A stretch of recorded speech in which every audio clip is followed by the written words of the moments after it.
Manifesto అంటే tissue పేపర్లా చూసే చంద్రబాబు నాయుడుకు ప్రజలు రానున్న సార్వత్రిక ఎన్నికల్లో తగిన గుణపాఠం చెప్పాలని దక్షిణ నియోజకవర్గ ఎమ్మెల్యే అభ్యర్థి వాసుపల్లి గణేష్ కుమార్ కోరారు. ఆశలమేట పార్టీ కార్యాలయంలో మంగళవారం సాయంత్రం 33వ వార్డు నుంచి భారీగా టీడీపీ జనసేన పార్టీలకు చెందిన యువతి మహిళలు వైసీపీలో చేరారు. జేసీఎస్ మండల అధ్యక్షుడు కర్రి నీలకంఠం బొడ్డేటి ప్రసాద్ ఆధ్వర్యంలో చేరిన వారికి వాసుపల్లి కండువా వేసి వైసీపీలోకి ఆహ్వానించారు. ఈ సందర్భంగా వాసుపల్లి మాట్లాడుతూ మేనిఫెస్టో అంటే ముఖ్యమంత్రి జగన్మోహన్ రెడ్డి ఒక ఖురాన్, బైబుల్, భగవద్గీత పవిత్ర గ్రంథంలా చూస్తారని, గెలిచిన వెంటనే పేదలకు ఉపకారం చేసే జననేత మరో అవకాశం మనంతా కల్పించాలని ఆవశ్యకత ఉందని అన్నారు. సొంత మామను వెన్నుపోటు పొడిచి పార్టీని లాక్కున్న చంద్రబాబు నాయుడు అండ్ కో జననేతకు వస్తున్న ఆదరణ చూసి ఓర్వలేక భౌతిక దాడులు పాల్పడుతున్నారని దుయ్యబట్టారు.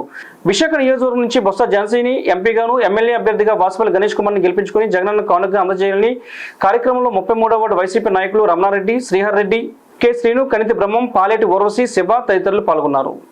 మా నాయకులు పెద్దలు బొడ్డేటి ప్రసాద్ గారు, పెద్దలు నీలకంఠం గారు, బ్రహ్మం గారు, తర్వాత కొరమంచిలి శ్రీను, శివ గారు, శ్రీహర్ రెడ్డి గారు, పిల్లి శ్రీను గారు,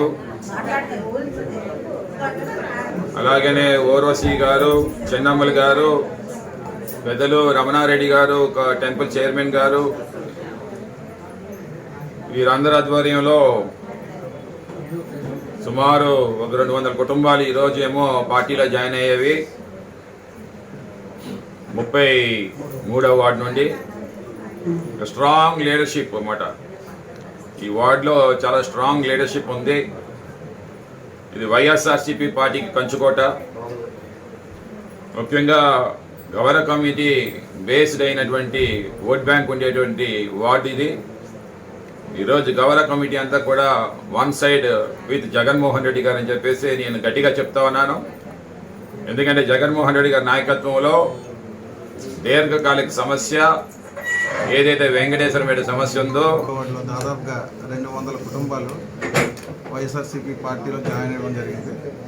దీనికి ముఖ్య కారణం ఎమ్మెల్యే గారు, దక్షిణ నియోజకవర్గం ఎమ్మెల్యే గారు అలుపెరగకుండా సోమవారం డైలీ వారు ఎమ్మెల్యే, మంగళవారం, శుక్రవారం ప్రజా దర్బార్ అనే కార్యక్రమాల్లో వార్డులో చాలామంది కూడా దానికి పార్టీలోకి మేము వస్తాం, పనిచేస్తాం అనే ముందుకు రావడం జరిగింది. అలాగే జగన్మోహన్ రెడ్డి గారు కూడా సంక్షేమ పథకాలు నచ్చి జనసేన టీడీపీ నుంచే కాదు, కొత్త వాళ్ళు పార్టీలో జాయిన్ అవుతామని ఈరోజు దాదాపుగా కొత్త వారే మేము పార్టీలో పనిచేస్తాం రావడం జరిగింది.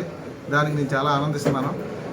ఈ రానున్న ఎలక్షన్లో, ఎమ్మెల్యే గారికి అటు ఎంపీ గారిని అత్యధిక మెజార్టీతో ఒక్కొక్కరు కూడా వాళ్ళే చెప్తున్నారు వాళ్ళ నోటితో మేము గెలిపించుకుంటాం మా ఎమ్మెల్యే గారిని అని. తప్పకుండా మా వార్డు నుంచి 33వ వార్డు మంచి మెజార్టీ వస్తుంది. అలాగే ఈ దక్షిణ నియోజకవర్గంలో మంచి మెజార్టీతో గౌరవ ఎమ్మెల్యే గారు గెలుస్తారు. ఎందుకంటే ఆయన చేసిన కార్యక్రమాలు అలాంటివి. తప్పకుండా ఆయన చేసిన కార్యక్రమాలు తప్పకుండా గెలిపిస్తానని నేనైతే భీమిలిలో అధిక మెజార్టీతో